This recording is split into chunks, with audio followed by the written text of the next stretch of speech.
The strongest steel ever carried into medieval battle was made by men who had no idea what steel actually was. They did not know its ingredients. They could not measure its heat. They could not explain why one blade lived and another died. And yet, some of their weapons survived longer than the kingdoms that forged them. That should trouble us. Because today, we believe strength is born from understanding, from formulas, from control, from knowing exactly what we are doing. Medieval blacksmiths had none of that, and still, when their work failed, it failed catastrophically. A shattered sword did not mean embarrassment. It meant death. It meant a village unprotected, a harvest lost, a war decided. So their knowledge did not come from curiosity. It came from fear. Every mistake was remembered. Every crack had a story. Every broken edge carried a lesson that could not be written down, only absorbed. The forge was not a place of invention. It was a place of judgment. Steel either obeyed or it betrayed. The blacksmith stood between fire and ruin. Too little heat, and the blade stayed weak. Too much, and it became brittle, eager to snap when it mattered most. There was no scale to guide him, no number to trust. Only color in the flames, only sound in the cooling metal. Only the feeling in his hands when the hammer struck and something subtle changed beneath the surface. He did not say the steel was hardened. He said it was ready or ruined. And somehow, through repetition, patience, and the quiet discipline of watching the same fire every day of his life, he learned to make steel strong without ever knowing why it worked. Which raises a dangerous question. What else once lasted centuries, simply because someone paid closer attention than we do now? To understand how medieval blacksmiths made steel strong, you must abandon the modern idea that mastery begins with control. In the Middle Ages, control was an illusion. Nothing in the forge was stable. Nothing behaved the same way twice. Strength emerged not because the smith commanded the process, but because he learned how to respond when the process resisted him. Iron did not arrive at the forge as a clean, predictable material. It came from the earth in rough, uneven forms, smelted in bloomeries that produced lumps of metal mixed with slag, voids, and hidden weaknesses. Two pieces taken from the same furnace could behave like strangers. One would stretch smoothly under the hammer. The other would crack without warning. No one knew why. There was no explanation to consult, only experience. So, the first skill a blacksmith learned was not forging, it was judgment. He learned to choose his iron by touch and sound. By the way it rang when struck cold, by the resistance it offered when heated and bent. Iron that fought too much was set aside. Iron that moved willingly was guarded carefully. This selection alone determined whether a blade ever had a chance to become strong. The forge itself offered no certainty. Bellows were powered by human muscle. Airflow changed with fatigue. Charcoal burned unevenly. A shift in wind could alter the fire in moments. Moisture in the air affected heat. Rainy days behaved differently than dry ones. Summer fires were not winter fires. The smith adjusted constantly, without pause, without calculation. Heat was not measured. It was watched. The color of the metal told its own story. A dark red meant the iron would resist shaping and risk cracking. A brighter red allowed movement. Orange meant urgency. Yellow meant danger. White meant destruction. These were not artistic impressions. They were boundaries learned through loss. Once crossed, there was no correction. Timing mattered more than force. Strike too soon, and the metal punished the hammer. Strike too late, and the opportunity was gone. The smith learned rhythm, not speed. A steady pace that matched the behavior of the iron. The hammer was not used to overpower the metal, but to guide it while it was willing. When iron was worked repeatedly, something changed. Not visibly, not immediately, but it grew more responsive, more refined. This was not explained, it was noticed. And so smiths worked their metal again and again, folding, welding, shaping, not because they understood the transformation, but because experience had proven its value. Then came the moment every smith feared: hardening. The steel was heated once more, carefully, evenly, watched without blinking. And then it was plunged into liquid. Water, oil, brine. Each forge had its preference. Each choice carried risk. Too fast, and the blade might crack with a sharp, final sound. Too slow, and it would remain soft, unfit for its purpose. This moment destroyed more blades than any other. It was here that impatience revealed itself. It was here that overconfidence punished the hand that held the tongs. Even when hardening succeeded, the steel was not trusted. Not yet, it was tested, bent slightly, tapped against stone, listened to. A clear ring suggested success. A dull sound raised doubt. Any sign of weakness meant returning to the fire, or surrendering the blade to a lesser role, a tool instead of a weapon, a hinge instead of a sword. Nothing was wasted, but nothing was assumed. What modern minds call technique was, for the medieval blacksmith, memory made physical. Every action was shaped by what had gone wrong before. Every rule existed because it had been broken once, at great cost. Strength did not mean perfection, it meant reliability. A blade that behaved the same way every time. A tool that could be trusted in cold, heat, and strain. This consistency was valued above brilliance, above sharpness, above pride. And so, without science, without theory, without explanation, medieval blacksmiths shaped steel that endured, not because they understood its nature, but because they respected its behavior. They did not ask what steel was made of. They asked what it tolerated and what it punished. That way of knowing was slow, it was fragile, and it depended entirely on attention. After hardening, the steel was at its most dangerous. Not to an enemy, but to itself.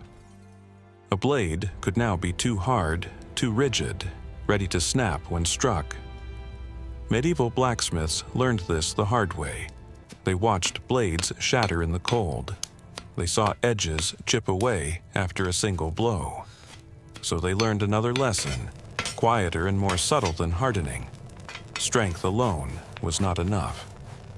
Steel also needed mercy. This was the moment of tempering. The hardened blade was returned to heat, but not to the violence of the forge. This fire was gentle, controlled by distance rather than force. The steel was held near the flame, not inside it. Watched closely. The surface changed color slowly. Pale straw, dark gold, brown, purple, blue. Each shade meant something different. Each shade carried risk. These colors were not decoration. They were warnings. Go too far and the blade softened, losing what it had gained. Stop too early and it remained brittle. The blacksmith learned which color suited which tool. A sword did not want the same balance as a chisel. A knife did not demand the same temper as a spring.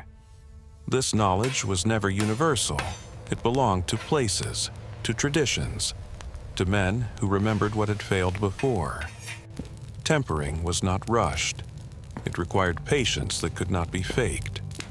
The smith stood in silence, turning the blade slowly, watching the colors move like a tide across the steel. When the moment arrived, he quenched again, not to harden, but to preserve what had been carefully reached. Only then did the steel earn trust. But trust was never blind. A finished blade was still tested, not brutally, respectfully. Bent just enough to feel resistance, struck lightly to hear its voice. A good blade spoke clearly, a bad one stayed silent. This language was learned, not taught. An apprentice listened for years before understanding what his master heard in a single tap. What is often misunderstood is that medieval blacksmiths did not chase perfection. They avoided extremes. A blade that was too sharp dulled quickly. One that was too hard broke. One that was too soft failed its purpose. Balance mattered more than brilliance. This is why medieval steel varied so widely. Not because smiths were ignorant, but because their goals were specific. A farming tool needed toughness. A weapon needed resilience. A hinge needed endurance. Each object demanded its own compromise. Modern steel seeks uniformity. Medieval steel embraced difference. There was also restraint in scale. Most blacksmiths worked alone or with a small team. They knew every piece of steel they touched. They remembered how it behaved earlier in the day, earlier in the week. Production was slow, but attention was complete. Mistakes were personal, so was success. Knowledge moved through observation, not instruction. An apprentice watched more than he spoke. Years passed before he was allowed to quench a blade himself. One mistake could undo weeks of work. And so discipline shaped the craft as much as fire did. This way of working created steel that carried memory within it. Memory of heat and cooling, of stress and release, of patience rewarded. The smith did not describe these things. He felt them. And through feeling, he learned restraint. What we call strength today often means maximum hardness, maximum efficiency, maximum output. Medieval strength meant survival. It meant lasting through misuse, through weather, through time. Steel was judged not by its peak performance, but by its refusal to fail. And so medieval blacksmiths made steel strong not by forcing it to its limits, but by knowing when to pull back. They learned that endurance is born not from domination, but from balance. That lesson would shape their work long after the forge fire faded. What is often forgotten is how narrow the margin for error truly was. Medieval blacksmiths worked without safety nets, no spare materials, no mass production to absorb loss. A single blade could represent days of labor, weeks of fuel, and a large share of a village's resources. When steel failed, it was not an abstract disappointment. It was a tangible setback that everyone felt. This pressure shaped the way blacksmiths thought. They did not chase innovation for its own sake. They were cautious, conservative. Every change in method was tested quietly, often on lesser tools, before it was trusted with something vital. New ideas spread slowly, carried by travelers, soldiers, and wandering smiths who spoke of what they had seen elsewhere. Even then, nothing was adopted blindly. If it did not survive local conditions, it was abandoned. The environment mattered more than theory ever could. Steel made in one region behaved differently in another. Charcoal from different woods burned with different intensity. Water from different streams cooled at different speeds. Even the iron itself varied depending on where it was mined. A technique that worked in one valley might fail completely in the next. So, blacksmiths learned to be local experts. Their knowledge was rooted in place. They understood their fire, their fuel, their water. They adjusted not because they sought improvement, but because survival demanded it. This is why medieval steel cannot be judged as a single standard. It was never meant to be universal. It was adaptive, responsive, a reflection of its surroundings. The smith did not impose his will on the material. He cooperated with what the land provided. Time also played a role that modern production no longer allows. Steel was not rushed from forge to use. Many tools and weapons rested after forging. They cooled slowly. They were revisited, adjusted. sometimes reforged entirely if doubts remained. This patience was not romantic, it was practical. A tool that failed later was more costly than one delayed now. The blacksmith's reputation depended on this restraint. Word traveled fast. A bad blade could end a career. A reliable one could sustain generations. Trust was built slowly and lost instantly. So, smiths learned to underpromise and overdeliver. They favored methods that had proven themselves repeatedly, even if they were less impressive. There was also humility in their craft. When steel behaved unpredictably, it was not cursed. The smith assumed fault lay with his judgment, not the material. This mindset encouraged caution. It reinforced attention. Every anomaly became a lesson rather than an excuse. Apprentices absorbed this attitude early. They were taught not just how to strike, but when not to. Silence was part of training. Observation was valued more than speed. Many years passed before an apprentice was trusted to make decisions alone. Mastery was not measured by output, but by consistency. What modern eyes often miss is that medieval blacksmiths were not trying to make the strongest steel possible. They were trying to make steel that forgave mistakes, steel that endured misuse, steel that could survive being handled by someone less careful than its maker. This philosophy shaped everything. Blades were slightly softer than their theoretical maximum. Tools were designed to bend before breaking. Repairs were expected. Longevity mattered more than perfection. In this way, medieval steel reflected a worldview, one that accepted uncertainty, one that valued resilience over dominance. Strength was not something imposed on the material. It was something negotiated, earned slowly through respect and repetition. And that is why so much of it lasted. Not because medieval blacksmiths unlocked a secret, but because they learned when not to push. There is another layer to medieval steel that is easy to overlook because it leaves no mark on the blade itself. It lives in the habits of the people who used it. A sword, an axe, or a plowshare was never treated as a finished object. It was treated as something that would age, change, and require care. This expectation shaped how blacksmiths made steel just as much as fire did. A medieval blade was not meant to stay perfect. It was meant to survive imperfection. Edges were expected to dull. Tools were expected to bend. Weapons were expected to be repaired. A blade that could not be reforged was considered a failure, no matter how sharp it once was. So blacksmiths avoided extremes. They resisted making steel so hard that it became unworkable later. They favored material that could return to the fire without collapsing under its own history. This mindset changed everything. When a sword chipped, it was not discarded, it was reshaped. When a plowshare wore thin, it was reforged. Steel lived multiple lives. And because of this, smiths learned to think in cycles rather than single outcomes. The first forging was only the beginning. This is one reason medieval steel often appears uneven to modern analysis. Layers, weld lines, variations in hardness.